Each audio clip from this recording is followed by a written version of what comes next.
Absolutely, and it's one of the things that certainly keeps a lot of our kind of chief people officers and CFOs and medical directors and nursing directors awake at night. You know, the complexity around things like pre-employment checks have to some degree been resolved by frameworks and audit processes, and from a safeguarding perspective are far superior to where they were 15 years ago.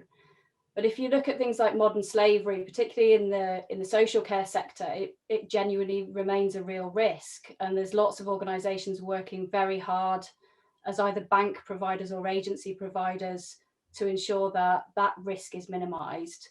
And to Neil's point on the umbrella risk, I find it terrifying that the opacity in that risk and the lack of understanding of that risk to the hirer and the end user of temporary staff is just not visible at the moment. And it's, you know, it's a real risk.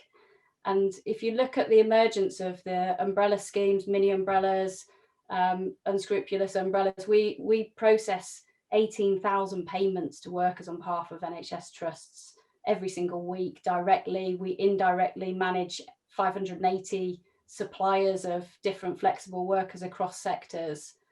And we do a huge amount in terms of audit of the actual pay vehicles for the candidates. And it's not unusual for us to see a band 5 nurse being paid £1,500 through an agency. The agency is then processing that payment through an umbrella, and perhaps £100 of that is accounted for as PAYE taxes.